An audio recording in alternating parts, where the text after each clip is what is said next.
Welcome back, folks. This just in: a single player game loses 70% of its player base after people finish the game or are waiting for the new update. I know, shocking, never before happened in the gaming industry, so let's get into it.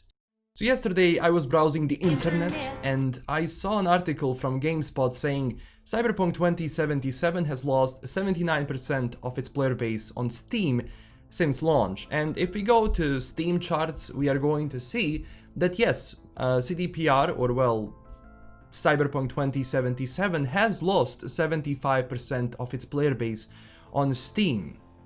Except this is a single player game where people play the game, they finish the game, and they move on to a different game. Or maybe they didn't finish it, maybe they're waiting for new updates and just don't want to get into it right now. After the game is patched, they will go into Cyberpunk. But when you have an article like this, and when you have everything portrayed like this, it paints such a bad picture, not only on CDPR, but on the journalists themselves, because these articles are created for only one thing: to be shared and to be clicked on, because that's how they generate traffic. And they're going to, write something and they're gonna be dunked on socials by everyone, but ultimately people are still going to say, what are they talking about? And they're going to click on the article itself and you will get ads, and for them, that's enough.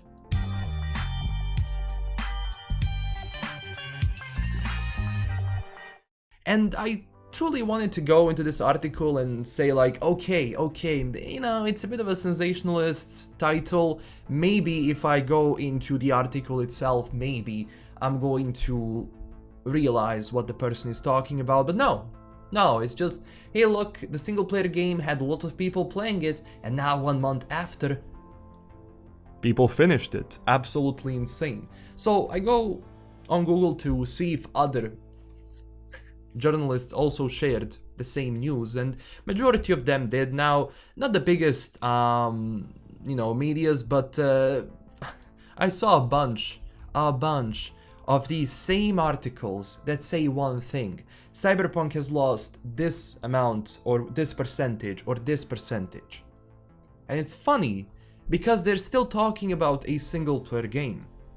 One person also said, I'm gonna find it right now, and for PC players at least, these numbers dropping at such an alarming rate are an interesting gauge for the satisfaction level of the gamers who purchased Cyberpunk 2077 and the potential future of the game itself. So they sell, what was it, 13 million copies, and because people finished the game, and because we have 100,000 people now playing the game because the rest finished or are waiting for more, it's a dead game? What?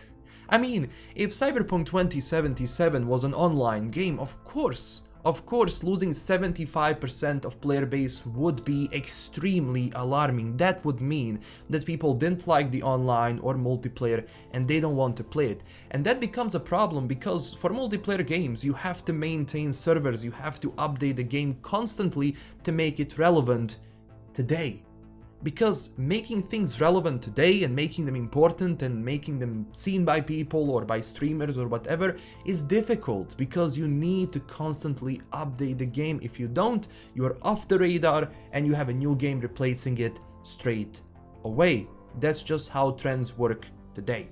But when you have a single player game that people already spent money on, so you spent $60 whatever for a single player game that CDPR made, going from their perspective, they are successful. They made the game and they sold you the game. They don't care what percentage you finish of the game, they already sold you the product. I mean, they do care how much you finish, obviously they want their game to be good, but you finish the game and you move on to something else. For them, that was a success. They made you buy. They got your money. They don't, I mean, obviously they do care about future money that you're going to spend on that game, but going from their side, they already made the money back. And it seems to me today, whenever a game, especially of a game this size that got so many people in, it's insane. Of course, when you have 1 million people playing on launch, of course, that number is going to go down fast, like rapidly fast. And they started comparing this to The Witcher, and they say, well, The Witcher had 96,000 people playing, well, not straight away, but it did. Yes, 96,000 versus 1 million on Steam. The difference is huge. And also a lot of people who maybe when they saw the bugs or whatever, maybe they're waiting for new updates. You also have to take that into account. And also you have to take into account that the main story of the game is shorter than in The Witcher 3. So it's gonna take people less to finish the game, and they're gonna move on to something else, because keep in mind, not everyone is going to go and explore everything and they're going to just see every corner of the map. Some people just want to go through the main story, do some side activities, maybe don't want to finish everything, and they're going to move on to something else. It's just how it goes. Especially today, because we live in times where you have a new game every single day, and it's so hard to be trendy and to maintain that popularity. And for the love of God, I saw people like saying, well, the game is as popular as it is on Twitch. Okay, it's gonna be popular on Twitch for 1 month and then it's going to disappear forever, like it never existed. A lot of games that got like this insane following, the same thing occurred to them. But a lot of those games that have those problems are multiplayer online games, and developers and companies want to have more players into the game so they can make money off of that on the long run, because if they don't, they're gonna start losing money. In this case, CDPR is technically not losing money. Now, all of the DLCs and everything you get, that's gonna be like, okay, I spent $60 on this, extra DLCs, that's definitely good for the value. So what they're basically doing is increasing the value of the product. They're gonna be doing the same thing with updates and hotfixes they release. I'm honestly very excited to see how this player base and popularity is going to go up and down, and that's what we need to ask ourselves a little bit more here.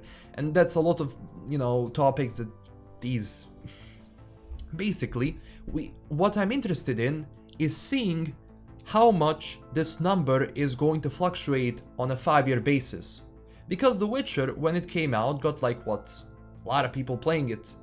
And then that popularity went down because people finished it, of course. You don't have everyone sticking to the game or being crazy about it or making videos. But people move on.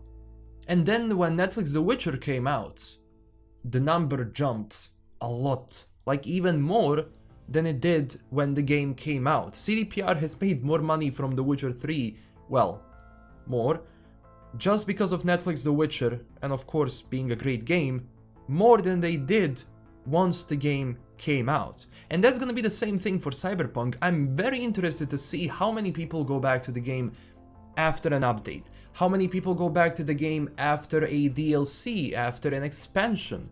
That's more important. And what's more important is the next CDPR game and how many pre-orders that game has. That's actually something which can decide a future of this company. Saying that it lost 75% of players who already purchased a single player game. So, it's not a multiplayer game, they don't have to maintain a certain number of people, and it cannot be compared to The Witcher because this is there's so many more people here than it was ever on The Witcher, much more. So of course these things are gonna happen. Journalists are going to release these sort of articles where they're gonna be, you know, riling people up to go there and just, you know, it's all for the ads at the end of the day. But yeah, it was a funny thing, honestly. I don't know. I wanted to make this video because I couldn't believe that someone who's working for the gaming industry doesn't understand how games work. this is just the trends we live in today, these are just the times we live in today, and this is just how it's going to go. It doesn't matter how popular your game is before release. Comes out, people play it, people get tired of it, people move to different things, because honestly now you have so much choice.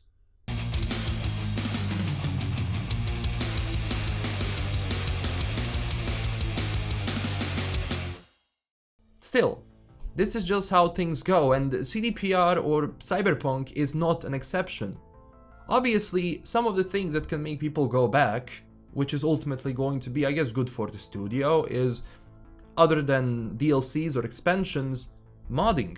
And CDPR did tease that a lot of people are interested in modding, and of course they want to provide certain things, hopefully tools for this, because that would be beneficial. So that's gonna see this, you know, rise in players. So no, this is honestly not important. What's more important is how many people are going to go back and purchase the expansions. How many people are going to go back to the game. That's what's important, because that is going to influence the future of this studio.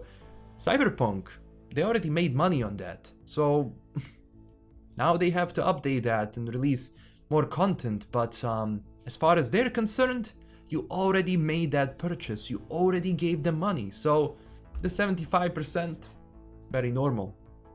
So yeah, this was just my video about this topic. I don't know, it's like whenever I see something like this, it's too funny. It's honestly too funny that someone can come up with this, and then you have a bunch of different, you know, news websites who are going to share the same thing, and they're not going to expand on it. It's just going to be a lazy copy and paste. And it's sad that the industry is now that journalism, or actually expanding on certain topics and talking about certain topics, and like serious topics and important topics, well, that's gone. Now this is what gets you money and clicks.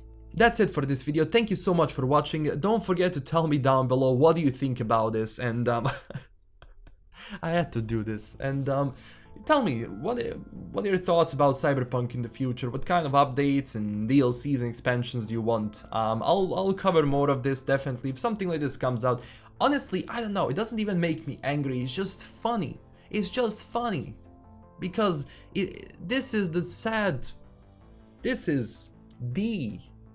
sad state of gaming journalism. This is it. And I'm not saying all journalists are bad. No. There's a lot of great journalists that I actually follow and respect, but some of these, for the love of God. This is LastKnownMeal signing out. Don't forget to, as I said, follow me and subscribe today for more videos. Also, don't forget to visit us on Twitter and Discord, and I do have a Patreon page. If you were looking for an extra way to support the channel, you can do it through the link below, and huge thanks to my current Patreon supporters. This is LKM signing out, and stay classy everyone. Bye bye.